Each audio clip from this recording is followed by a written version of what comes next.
Why I believe we can win the struggle for male rights. ICMI recap. Hey, it's Prince of Queens, and I think that we can and shall win the several decade-old struggle to grant men and boys equal protections, fair treatment, and freedom under the law in Western society that we've been systematically and so painfully losing for the last 50 years or so, some would probably argue more, ever since the rise of second-wave feminism especially has slowly whittled away the once sizable platform our society stood upon, down to a small plank both men and women stand atop of, hoping not to lose our balance when all of the men fall off.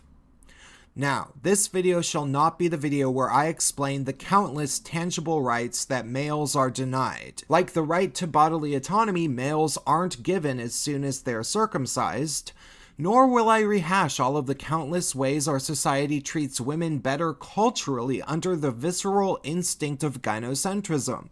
If you don't already understand those things, this video isn't for you. Rather, I want to explain why I think we can finally win small battles, I believe starting with circumcision, which I have now realized I need to do more work around. Those small battles will begin to add up until perhaps a new Supreme Court completely changes our culture's mind about whether or not males are human beings or just broken, dangerous, rapey women with penises who need to do as they're told. Now granted, I imagine people like Paul Elam or maybe the Honey Badgers have thought to themselves more than a few times things to the effect of, that way of thinking is understandable. How can one person take up a struggle against a world that's seemingly designed to ensure one half of the human population's failures, mental restriction, and subsequently our imprisonment in between the glass walls of the empathy gap and the other wall, firm with the crushing might of those who seemingly wish us to suffer? How can we ever expect to win? Well, all I can do is start with myself, and remember that some time ago, I came from the precise belly of the beast, the west coast of the United States, starting with the inner city of Seattle, then New York City, San Francisco, and I was mixing almost exclusively with far leftists who identify as feminists, because, all of them do. And honestly, I was as close enough to being one of them as you'll ever meet in an intelligent male, though admittedly I never fully embraced the feminist label. But I would probably say that I was a feminist if I were asked. Now, did I think feminists were annoying? Of course I did, but that's no help. Almost every feminist will admit that there's all sorts of annoying, crazy feminists, even if they're one of them, but they'll gladly dismiss them as radicals, the same as I must have done until I was about 33 years old, when I moved in with my elderly and sick father after a lifetime of training from my mother, sisters, schooling, and peers to think what seemed so obvious and immutable. That women are frail, powerful victims who someday will get their time to shine in all of the glory of privilege they don't already have, due to the fact that all of the advantages I've witnessed them get every step of the way couldn't make up for the crushing force of every straight guy alive that did this to all women, which I guess is what made them all so miserable and crazy. So once we give them enough privileges, then there will be no more hatred, anger, war, and there'll definitely be a thriving economy, and we'd all love each other, or something. But of course, I'm gay. I don't love women romantically anyway, and to be perfectly truthful, every time I've ever felt close enough to a woman where I could feel that she probably was attracted to me, and maybe actually had profound feelings for me, it made me feel as if I was in some sort of sexually violating situation, both for myself and for the female. Ultimately, though, this video isn't about me. I'm gay. I'm very happy with being gay, and don't envy straight men. And once I figure out where exactly I want to end up in location and long-term career, I'll probably end up with a nice man to share my life with. However, again, the point of this story is not about my internal strife, but I'm using my own issues with men and women to segue into the broader talking point of how I learned to have compassion for men, and I can state it kind of simply. It started right here, right where you are right now, on YouTube. To be honest, and I'm going to go off script here, I did always deeply have issues with straight men for most of my life, even though I had a lot of straight guys as friends. But a lot of the straight guys that I had as friends would admit that they got called anti-gay slurs themselves and that they didn't like a lot of straight men. And straight men did bully me a lot when I was in middle school, not in high school because I went to a cool alternative high school, but it just seemed more natural to hang out with women, and women said bad things about straight men, and other gay guys did too, and it just was this natural fit for me to have issues with them, especially because as a young child, I had a lot of issues with my father for things that happened, which he did definitely do wrong. But I did get over those issues, as I'll explain in a second. Sure, there were many things coinciding with the epiphany I had that men deserve care, compassion, human decency, and maybe tend to be a bit more likely on average to be decent human beings. Not necessarily because of human nature, but because men are raised to at least care about people besides themselves, especially women, children, and even their own gender, but not as much. And sure, I eventually ended up living with my elderly father due to him falling ill, learning through my own experiences with the feminists in my family just how evil and dishonest they truly were back in 2015, always were, and still are up until this day, and beginning to realize how unconditional my father's love was for me, while the feminist women in my family seemingly loved me strictly based around the flimsy way they took for granted that I might possibly be the type of gay guy who hated straight guys more than women and will always be that way, no matter how evil the women are, as if penalizing gay men with feminist laws would seem like collateral damage worth doing for me. Well, it turns out that the feminists in my family simply didn't know me very well, which isn't surprising. They were never really interested in what I actually had to say, as of course, I was a male, they're feminists, and good God, after I was living back with my dad, I remembered why I made the choice to live at a house with both he and I and nobody else when I was in high school, because they were all nuts. But again, it all really came from YouTube, my compassion for males. If I didn't learn here things like just how easy it was to lie about men, and just how much I had been discriminated against throughout my entire life, just how many lies were being told to me about female suffering at the hands of men who randomly couldn't stop killing themselves, which are immediately forgotten about with convenient statistics like, well, women try to commit suicide, right? So, and however many more dozens of things I could pile onto the heap of what I learned over 2 or 3 months of binge watching while I sat at home, making sure my father didn't fall in the shower. If I didn't go through that, I wouldn't be here. Your Prince of Queens. So, I hope that wasn't too awkward. This is supposed to be my decompression video for the International Conference on Men's Issues, so here we go. First, thanks so incredibly much to all of the wonderful people who donated to help me go to this conference in Chicago, Illinois in August of 2019. I had an amazing time, and I do think that it will ultimately be an experience that will make my channel much, much better. So once again, thank you. Now, aside from all of the wonderful speakers, panels, and the great deep dish pizza I had, I do have to say that the best thing about the conference was meeting people. Or as I said in the post-conference survey, networking, as cringy as that kind of sounds. This was largely due to the fact that I've been so submerged in this subject matter for the past years that the one thing I hadn't ever done was meet almost anybody in person. It was really great to meet IRL all sorts of people I knew online, such as Spacepan, Brian Martinez, Karen Strawn, Hannah Wallen, Miles Kinslow, Paul Elam, Philip Tanzer, Naughty Designs, Natty Kadifa, and other people I might be forgetting about who I've known for quite a while, though I was disappointed not to meet Allison. It was also great to meet people I have often been watching for years, such as Sargon, Count Dankula, The Quartering, Dr. Randomercam, Diane Davison, and maybe especially Mr. Reagan, simply because we had a chance to really talk a whole bunch and we really had a lot in common in terms of how we see the world, and he was quite funny and a great conversationalist, and I really love the way he has this humorous, egotistical thing about himself. I don't know, I enjoy people like that.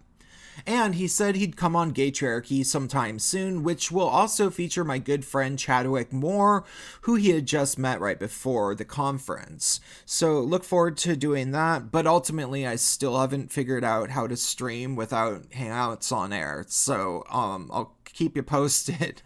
Also, it was super great to meet in person Janice Fiamengo, as her lecture was amazing, and she even asked people to be doing historical research for content. So I asked her if she'd watched this particular video of mine, which sounded exactly up her alley, and apparently it was, as she said some really nice things about it on the internet. Of course, it was also wonderful to see numerous presentations from people I wasn't very familiar with, such as British politician Philip Davies, who I only knew a small bit about, a man named Kursot Pegaz, who will also be joining us for a stream about both Title IX and the personal consequences he'd suffered for being pro-male. Then there were all sorts of people I had never heard of who I don't entirely remember the names of, including a guy named Blair who actually lives in my almost entirely feminist monopolized area of metropolitan Washington state, the guy who asked to interview me and I said yes, who I forget the name of, and that British guy named Daniel who I hung out with so much and was super nice to me on the last day, and a ton of others that I had a great time talking to, but I really don't remember the name of. The conference was amazingly fun and reminded me of just how hugely different the world can be when you're entirely surrounded by people who are mostly informed about a lot of the same issues, and thus won't be surprised in the least when you say things like, "Feminism is not about equality, it's a fanatical, nonsensical way of viewing things based in nothing less than female supremacy," or who just tend to laugh at the same types of jokes. Granted, I was a bit under the weather, and since it's been a while, it's hard to remember everything, but I can still mention a few highlights. For one, the speaker that I found most engaging and told a particularly touching personal story was a woman named Sonia Schmidt, who used to be a comedy writer, and thus told a very funny, though sad, story about her father as a man who basically had to work extremely hard, put up with all sorts of crap, did a lot of amazing things, yet was never allowed to mention anything about his troubles. Karen Strawn was also really quite funny in terms of how she introduced her guests, as well as how incredibly social she is. Seriously, in person, she acts just about the same as she does on streams. At least she was at the conference, and she drinks and smokes about as much as you'd guess from the way she describes it online, not to mention being incredibly capable of laughing at herself. So I personally really like hanging out with her. Granted, there was one part of the conference which kind of annoyed me, which was when I was basically interviewed by some guy who was seemingly a leftist journalist of sorts that claimed not to have a publication ready for his article to be released, but didn't explicitly tell me he was interviewing me. He just started asking me questions, which I answered honestly, and I did notice that he was a small bit strange about the way he asked them, only to find out at the end that he was there as press, with a press badge that had been turned around so I couldn't see it, which naturally happened with the press badges. They were pretty inconsistent about being facing forward. Fortunately, I didn't tell him my real name. Anyhow, dude, don't do that. Tell people that you're interviewing them, please.